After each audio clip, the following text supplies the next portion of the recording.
Hey guys, Hello, hello. how are ya? Doing well. How are you? I'm well, so I'm checking to make sure that everything is working. We are live, and so I'm able Awesome. to see that. Awesome. Is there anywhere I need to How's my go or audio? anything I need to do, Jake? No, all I wanted to do is I wanted to make sure that that was live. I just checked YouTube, everything's good. I want to make sure that that's also funneling to our other socials. So, how's everybody doing? Mike, I I'm am well. good. How's my audio? Can you hear me okay? Yeah, it Yes. sounds great. And Jake, will we be able to see on here if people join the live, or will that only be via those sites? So, it looks like I can see that maybe. Um, Give me just 1 second, guys. I just want to make sure that everything's. Totally fine. I know we've got about 5 minutes until Yeah. until it's official. I made a mistake this morning. So we were recording the coffee talk, and because I had already set this up for a live feed, it automatically posted this morning, and I did not mean for that to happen. Oh, So I've that's got to go back and make some changes. Which is okay. I mean, it was fine. Everything. Anytime Matthew and Stacy are online, it's very organic, and they did a great job. And so I goofed. Um, I think that's 1 out of 100 this week, and it's only Tuesday. So totally get it. It happens. Especially, I think, when trying to figure out new, at least this is new to me. So, and you're on the kind of back end controlling everything. So I don't envy you. oh no, it's okay. I'm so excited for everyone to be able to, see what we're doing and to just to hear these conversations. Um, I'm gonna slack the. So, Jake, I'm curious. What kind of y- dashboards does Riverside give you so that you can understand impact and engagement? so that's something that's interesting. I'm still learning to navigate that part of it because most of the analytics that I pull for Persevere and for Banyan, I pull through our third party schedulers or my team at Banyan is currently building some analytics software to pull for our socials. So I'm still navigating. It looks like I can see people who are tuned in as well as chat feed. Um, so I'm not sure what all, and obviously I think that's contingent upon um, uh, what platforms are connected, right? So um, YouTube, Facebook, LinkedIn, Insta, TikTok, etc. So Nice. And I guess my other question is, and I kind of, this was an afterthought, but I know we have some questions that we've sent, to prepare for this, Mike. And I guess when Rhonda jumps on, I'll say the same thing. But on the off chance that we get any questions from anyone who might tune in, Jake, you and I might need to monitor that. And if there's a place to mhm. intersect, just please feel free to. Yeah. So I've got all my screens working, and I'm going to try to track that as much as possible. And so Emma, what I'm hoping is that you'll kind of be our guide here because this is definitely your baby. You've set this up, done an amazing job. I'm never going to turn down the opportunity to talk and be a part of the conversation. But I will try to, as much as possible, keep a track on those things. And when I see something there, I'll interject for sure. Perfect. Perfect. That sounds If you great. are tuning in, you've probably already deduced that this is a new thing for us, and still we're trying to feel our way around it. But we believe it's so important for people to hear experts like Mike and Rhonda and what it's like to be a mentor. So that's why that's why we're choosing to be vulnerable. Yes, absolutely. Absolutely. Mike, have you had any experience with any sort of live social media? This is the first time I've done a live. Um, I have worked with some of my apprentices who have business ideas about creating a dashboard to help creators understand impact and engagement. And one of them in particular had some ideas about creating a question queuing service that would work during a live to help the presenters to prioritize and understand questions from a large audience. Oh, nice, nice. Hello, Rhonda. Hi. We are about a minute out, but we just are jumped on early, and Jake and I were just saying that and we told you all this is our first time, and I had asked if Mike had had any experience on a live before. Have you ever done a kind of a live broadcast like this before? No, I don't think so. Okay, awesome. So this will be a first. I guess, Jake, you have the most experience as of this morning, so doing your live. Yeah. And I didn't know that was live, so we're all There we learning, and it's gonna be great. Um, Yes. Rhonda, how are you? I'm doing well, thanks. How about you? I'm great. So I just want you to know that you were the superstar and subject of convo yesterday because I wanted to let all of our Banyan folks know that that we were hosting this today. The importance of mentors in the tech space and in the fair chance space. And obviously, right, you have a strong connection with Shandia. And so we just talked about your all's relationship, how much she appreciated learning from you, and why that was her interaction and her experience with you made her such a positive and powerful advocate for mentorships. So you were spoken well of a lot yesterday in the Banyan Labs space. Yeah, amazing. I love that. Awesome. Well, it does look like we are at 12:01. So, we're really excited to have both of you here. Thank you so much for coming on this like new adventure with us. Rhonda, one thing I did mention, and I don't know how many people we're gonna have tune in. If we do, I know we sent some questions over that we would ask. But if there happen to be, viewers who want to ask questions, we might have some pop-in questions here and there. We don't know. But Jake is going to try to monitor that on his end. But again, just want to thank you all. For those of you that are tuning in, my name is Emma Graham. I am going to be one of the hosts today. And Jake, I would love it if you wouldn't mind to introduce yourself.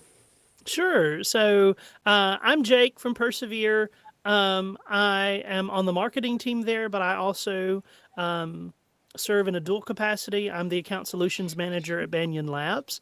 I'm a justice impacted individual, a graduate of the Persevere program, and had the opportunity to intern at Banyan and then be brought on full time just to spread the mission. And that's what Stacy and Matthew pay me for, is to just talk to people about the amazing things that we're doing. So in my day-to-day work, my partner in crime, Emma, and I do a lot of things together. Most of the time, that's usually either us talking to people about their wonderful experiences with the org or planning to talk to people about their experiences with Persevere. So love every opportunity to be able to visit with Emma. She's done an amazing job setting this up and getting everybody together so that we can have a conversation. We're nearing the end of Fair Chance Month, and so we thought this was a perfect way to spend some of our time talking about mentorship in the tech space and in the justice impacted space. So I'm just excited to be here. Absolutely. And Jake kind of rounded it out that one of the I guess the tipping points for hosting this was the fact that April is Fair Chance Month. And my role at Persevere is our volunteer manager, and a huge portion of our program centers around our tech mentors. And so we really wanted to utilize this live feature to have a conversation with the both of you. So thank you for being here. And I first am going to start it off, and Rhonda, I'll have you go first, if you don't mind, to give me a little bit of background about yourself and what brought you into the mentorship piece. Yeah, for sure. So my name is Rhonda. I started as a volunteer mentor with Persevere like 5 years ago. It's been a while now. I yeah, I've been working in the tech field since 2019. Before that, I was a musician, so kind of made like a little switcheroo there. And then yeah, I've worked with. I think I've lost count at this point, like how many mentees. Some that have been like multi-year relationships, and then some shorter. And yeah, that's how I got here. Love it. Thank you. Mike, what about you? Well, I've been in tech since high school. I learned how to program on punch cards. So I've seen a pretty consistent evolution of the industry and of what we do as engineers. Um, my introduction to mentorship, when I was approaching retirement, I got engaged with some folks that were running a coaching class on how to do coaching as a mentor, and found that that was really something that I enjoyed doing. Um, it, it it touched me in a way that I didn't expect it to when I started getting involved with people that I had seen historically not be included in engineering and in software engineering circles. And so, yeah, want to give a shout out to Gavin Cole for introducing me to Persevere and helping me get connected with you folks. And yeah, I think I'm currently mentoring 6 apprentices. So it's nice to be retired and be able to give some real time to it. Absolutely. Well, thank you both so much for all the time that you do dedicate to Persevere, to our graduates. And Rhonda, my next question is for you. So I know you mentioned this kind of career switch that you did, and I know that you also went through the route of getting this certification, right? Along with that, and I also want to touch on your experience being a woman in the tech field, and how has that influenced the way that you work with mentees, and the women who graduate from the Persevere program? Yeah, I think for like both of those cases, there are certain things that probably like do impact how I work with my mentees. Like as far as not having a technical background, I think like in some ways like that does help me like relate a little bit better. Like, way less fancy words, I guess, when we're talking about different concepts. And then even though like I can't say that like our experiences are comparable, like I do know what it's like to, show up like day one, like, okay, like what is the DOM? Like I cried so hard the first day of boot camp trying to get that. So I think like coming from that place where I know what it's like to be like day one, to feel like you're behind, and then to feel like there's maybe something extra to prove, I can relate to that a little bit better. And I think like that's a question that's come up for me a lot in interviews. Like how do you deal with that? How do you, show your colleagues that you can be there, you can do all the work. Something that I try to like share that experience, be very open about. And I think this also relates to being a woman in tech. I think it's like pretty much proven now that there are certain things that like women are more likely to do that can hurt our careers. One that I like see myself doing all the time, and I always try to call out for my mentees, is like when women see job postings, if we don't meet like every box, we won't apply. Versus like men, they're like, I meet 2 of them, I'm perfect for this job. I think like Yep. trying to be aware, like both of when I do it myself, when I see other people doing it, and just like knowing that that could happen is like something I just try to be like open and observant about. With all my mentees, we always have probably like a whole session at least where we talk about interviewing and talk about getting ready for the job. And that's something I always try to remind them, like, you do not have to be everything. It's like a wish list here. So if you're interested, just go for it. Right. No, I love that. Definitely something that I think everyone, right, should practice that. And I love that you said this is a wish list. And I think with our students and our graduates, that imposter syndrome is really something that, I mean, it impacts everyone, right? But especially with the students that are in our program. So it's really great to to know that they can have a mentor, right? That sees that, can kind of approach things, I would say on the same level, right? Like you said, not throwing big fancy words, not doing all these things, that specific background. And that kind of leads me into my next question, Rhonda, for you, which is, how would you describe that mentoring style, and has that evolved over time? Have you seen that change at all, or do you find that your style has been successful for you in this mentor journey? Yeah, I've always kind of approached it like whatever my mentees want to bring to me, I will try to help them figure out. This has also been good for like my imposter syndrome, like I've had mentees bring me something like I've never seen, and I try to be like really upfront with them, like, I don't know what this is, but let's figure it out together. And I think that's a valuable experience for both of us, like that they can see that everything is figure outable. And then, it's good for me too to see that I can still do that. I think it has worked pretty well.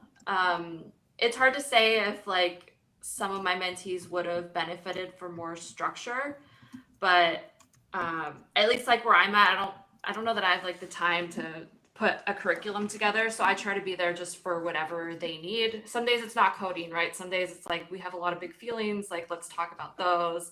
Yeah. I think it's like there's more than just coding to being a mentor. So I try to be there for whatever they need in that moment. No, I I love, love that. Go ahead, yeah. Jake. No, I appreciate that so much. Um, when I think about mentoring, it's not just a one and done session, right? You're sharing life with an individual professionally, but it's a long-term investment, right?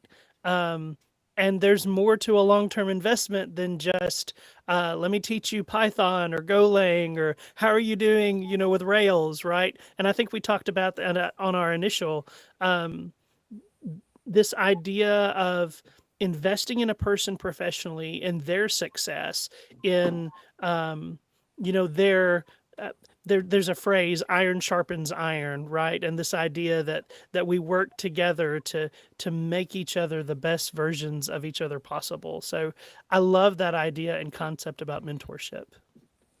Absolutely.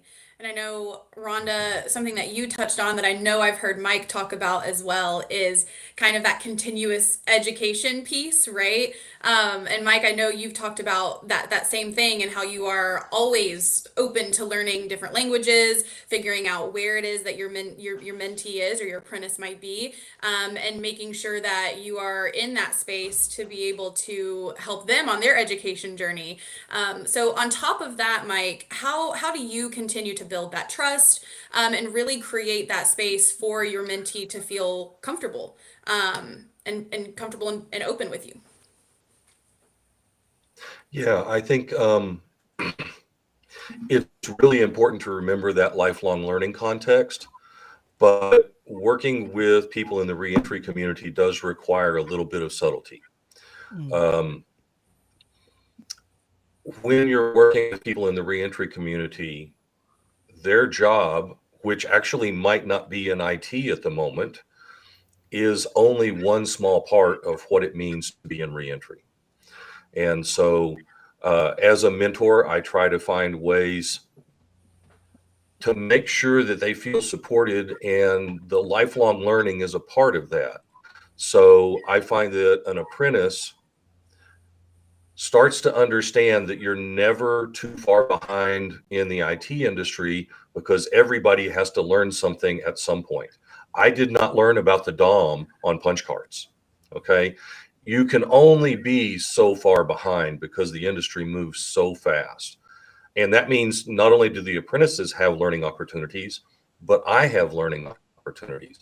And I've found that stepping into that role as a parallel learner with my apprentice is one of the things that makes them feel more comfortable with asking the right questions, which is a big thing that I want to teach. Is if you're going to have a lifelong learning experience, being able to ask the right questions is extremely important.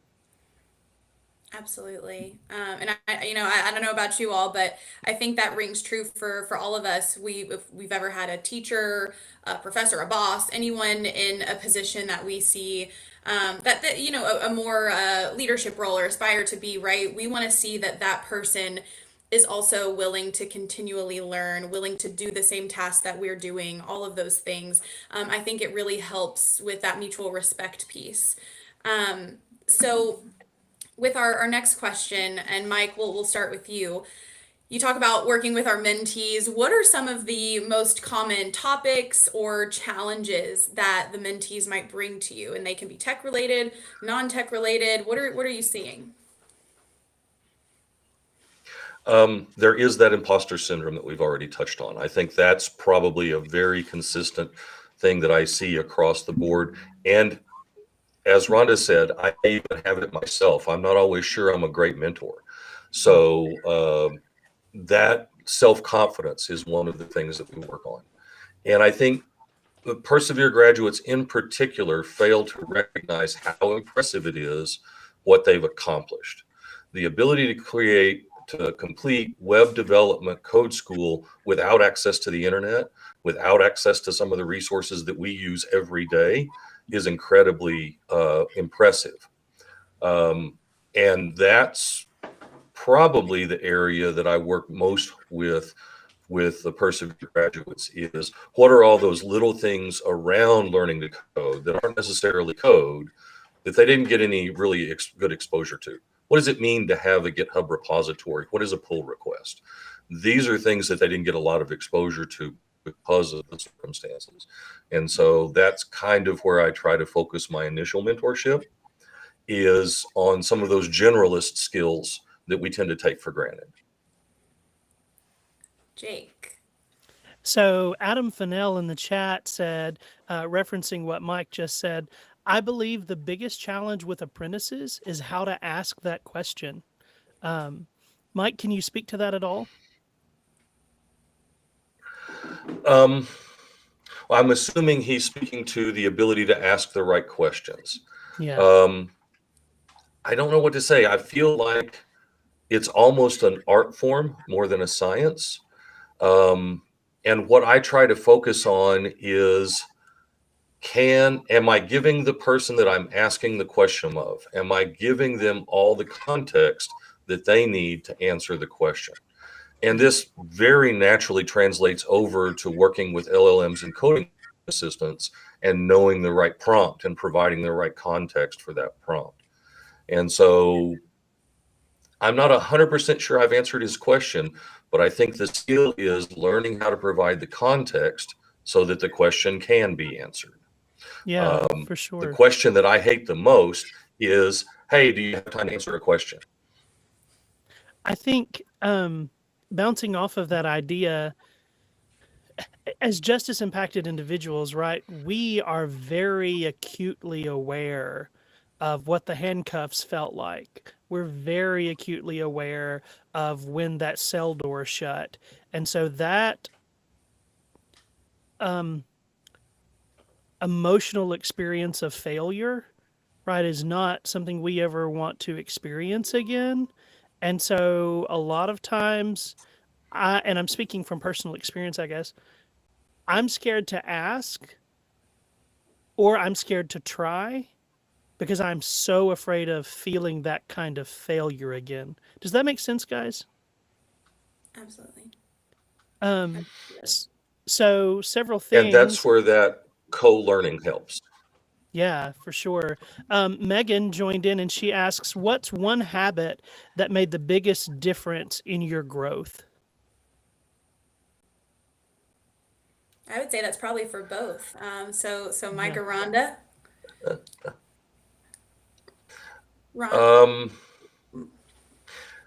I think mine was focusing on human-centered design and taking that same principle of person first, person centered into the technology world. We're computer people, we tend to think a lot about technology, and having the ability to switch that and focus on the people and keeping that not just in design work, but throughout my career and throughout the practice of being an engineer. Love that. Absolutely. And when I first learned about human-centered design, which was actually just a couple of years ago, really at a conference, it really resonated with me. Rhonda, what about you? Same question. I think like as far as what's contributed to my growth, it's more of like an approach to work and to learning. Like mm, part of it maybe is like realizing, right? Step one, everyone has imposter syndrome. Like we're all dealing with this, and like taking that in mind, like being questioned about things. This is I can like assume positive intent instead of assuming that I'm being attacked, and try to bring everything with like this feeling of everyone's learning, everyone's growing. Like Mike has said, like everything moves so fast that no one is really like an expert at anything that has continued to evolve.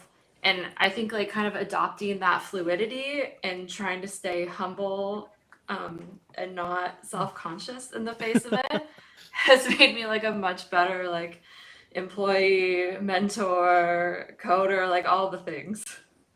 That fluidity that you talk about is so important. And I know even for me, I think when you really put a lot of care and passion into something, right, and you might get that comment or that feedback that you were talking about that might not be expected, it is really easy to go into a more negative intended space versus constructive versus that more positive side of things. So that's, I think you're spot on there, spot on. And something I know I have to keep in mind as well, navigating things that I feel really, really passionately about.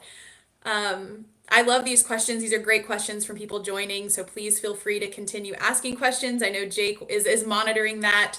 Um, but Rhonda, I would love to pick your brain and ask you, in the 5 years that you've been working with Persevere, can you share or think of a moment that has really stuck with you, or shifted your perspective, with working with a graduate? Yeah, honestly, like one just happened maybe a month ago, like with a mentee that I've been working with pretty much since the beginning. I think she was my second mentee. Wow. She was showing me this huge project that she like saw a need for, imagined, built, has continued to iterate on, and it just like blew my mind. Like I was thinking back 5 years ago, like this woman that came to me, like not had no idea what she was doing, was like not like afraid, but like kind of timid and like feeling like I don't know what I'm doing, and then like seeing how far she's come, seeing what she built, like seeing the ownership that she's taken over it was so inspiring. Like I at that point I was like, okay, it really has switched. Like I'm pretty sure she's my mentor now and I need to like do better at my life. And That like is I don't know, great. I just keep thinking back on it. Like I want to bring that enthusiasm to what I'm doing as well. It really touched me and has stuck with me. Oh my gosh, that is amazing. And I love that this is someone who you have been with for years. And I love that they are still making an impact even all this time later, right? Um, Perfect. So, oh, Jake, I see you got your hand raised. We have another question potentially. Yeah, a couple more. So, Rhonda, thanks so much for sharing. And I think this is a follow up to that. Adam asks, have any of us ever felt like people expected too much from us? And maybe we're not sure that we were capable of providing whatever they were asking right away. He says maybe we might need more time than they expect to give us. Have you guys ever felt that way? Like like at work, like feeling like we Go need ahead, more Rhonda. time. Is that what you mean? Yeah. Um, yeah, I mean, this is another time when it's like good to remember that we're all trying to like accomplish things together, right? It's like no one likes being the person like I need more time, like I don't know what I'm doing. But I think everyone's been there. The worst thing you can do, right, is try to hide it, I think. Yeah. I have like 100% never gotten in trouble for being like, this isn't going to be done on time. Like, I'm telling you this, I just figured this out. Maybe I figured it out like yesterday. But definitely, like, things get worse the longer you wait to be upfront about it. So Yes. if the question was like leading to what advice would you have for dealing with it, it would be like be honest as soon as you can with whoever is like the stakeholder involved, like whoever needs to know, make sure they know, and explain why, explain like possible solutions. Like, don't go in blind. Like, I don't know what we're gonna do. It's crazy, but like, Yeah, things happen. It's the real world.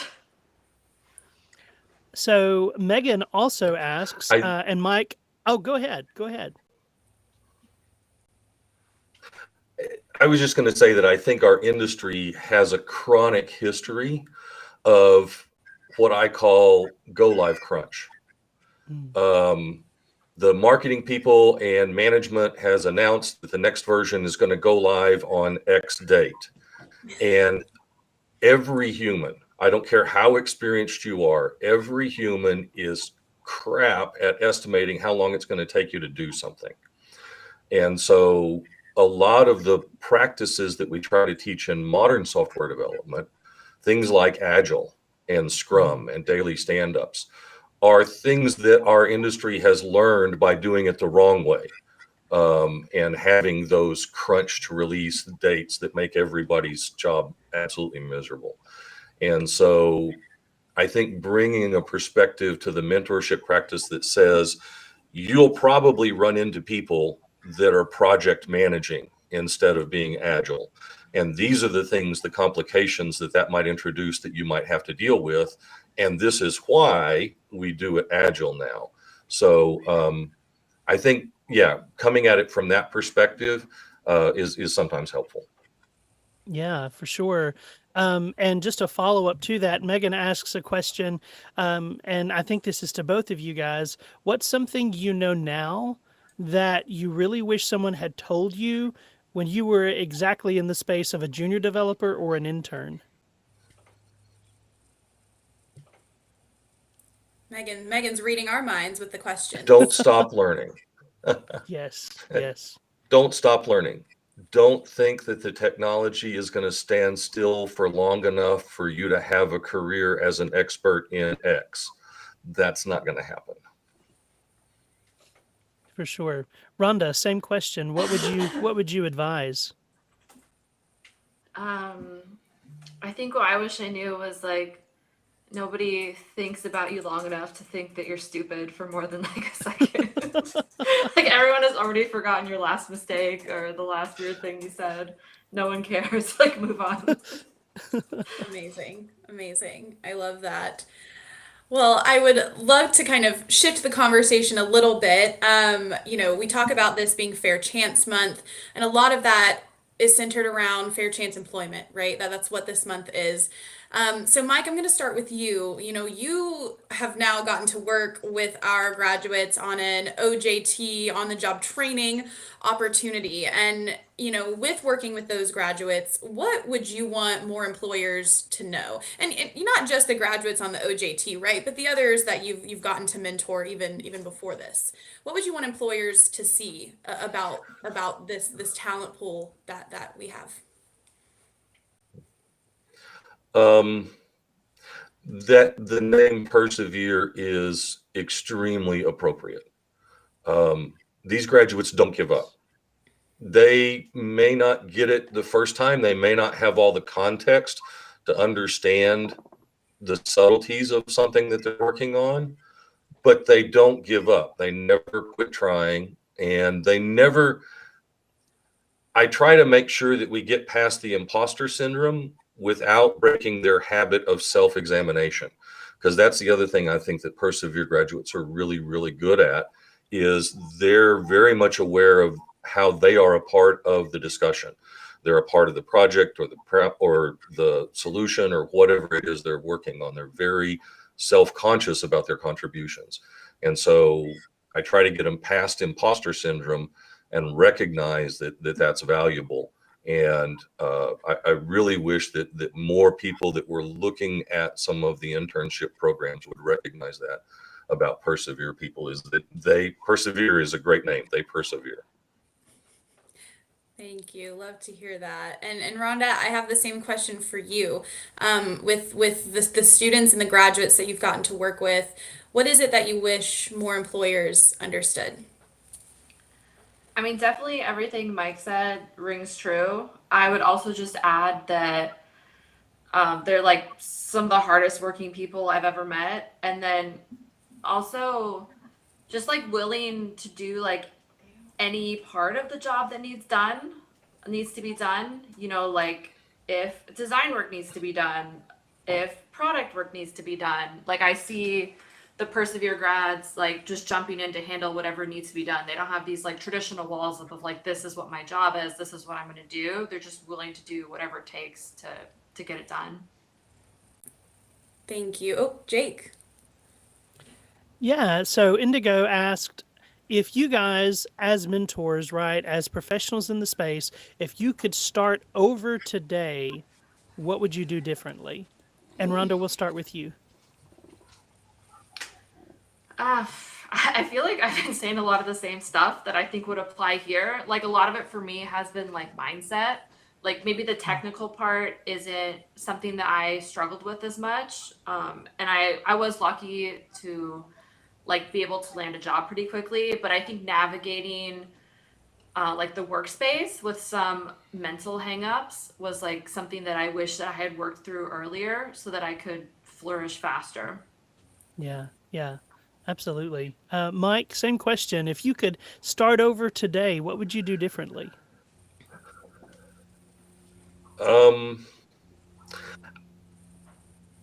I don't know if I would do a lot differently. I will say working on computers, coding, designing is fun for me. And if I was to say I needed to do something different, it would probably be that I needed to establish a better work-life balance and recognize that there's a lot to life that's not about work.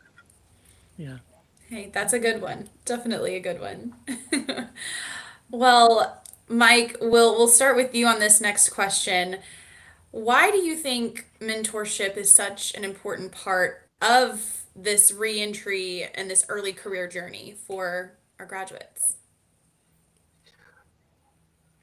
Um, it comes back to context. I guess I've been working with AIs and LLMs a little bit too long. Context is everything. Um, I would say that providing that context to an apprentice is what makes them able to contribute meaningfully to something. So, yeah, providing there's a philosophy that I learned that was called the T-shaped engineer, where every engineer should have really broad generalist skills and then deep technical skills. And so that's, what I try to bring to the mentors or to the apprentices, I'm sorry. No. And Rhonda, I have that same question for you. Why do you think mentorship can play such an important part of this reentry and early career journey for our graduates? I think at this point in their life, like this reentry point, like not being alone is so important. Like knowing that you have people in your court, like fighting for you, is really important. And then, at the beginning when I started mentoring, I was like, okay, I like learned how to code a year ago. I'm not that much farther ahead than you are. Like, this is what my journey is. Let me help you through yours. And now it's like, okay, I've seen a lot of people do this now. Like, let me tell you how it worked for them and like things they did. So I think like always having the extra perspective and then having someone that cares and as much support as they can get is what makes this important. All right, Jake. We just got a question in that says, being justice impacted, how do you find jobs in the tech field without being judged or looked over due to your record?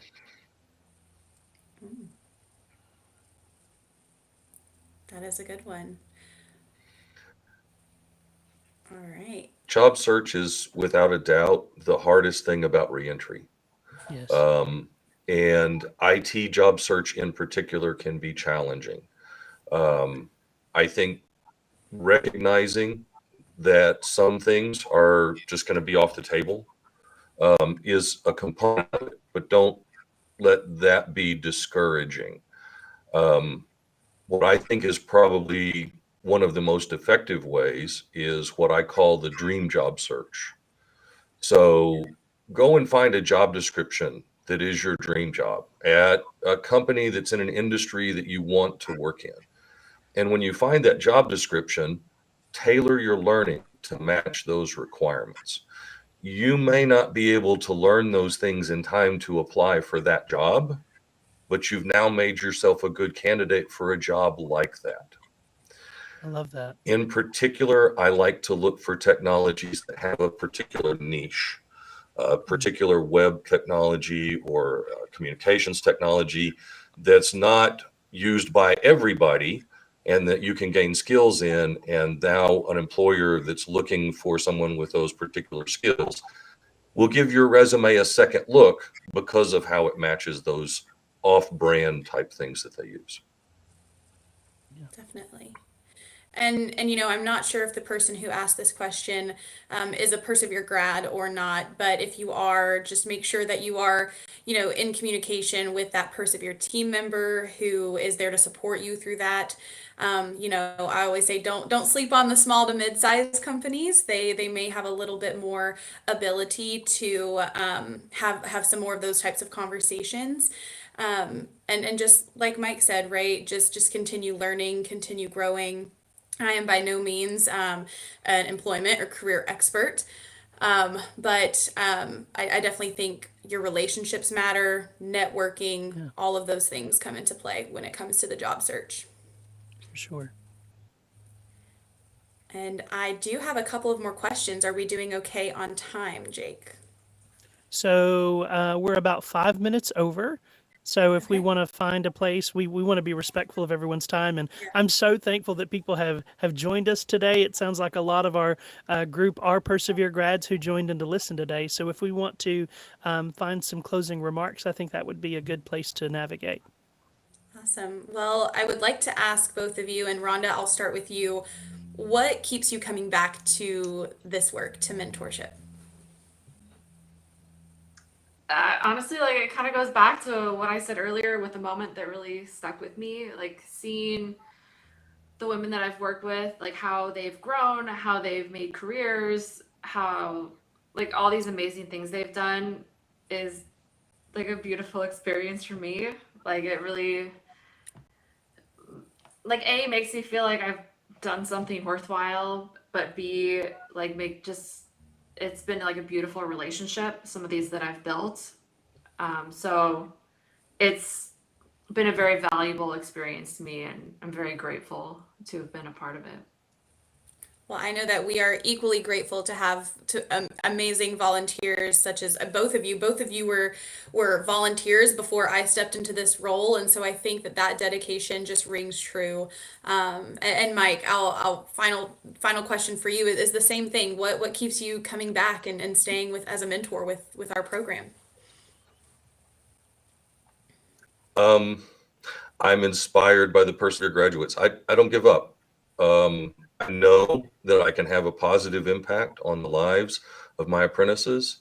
Not everything we try is going to be great, but I don't give up on them, and I don't give up on my belief that I can have an impact. So again, Persevere is just such a beautiful name. Awesome. Well, thank you both so much for your time, I mean, all the time that you contribute to Persevere. And a special thank you to joining this today and experiencing this new endeavor that Jake and I have done. To everyone who tuned in and asked questions, we appreciate you and that interaction and Yes. engagement. But if that is it, then we can log off. And Rhonda and Mike, I know we will, I'm sure, be in touch very soon. So thank you both for your time today. Thank you.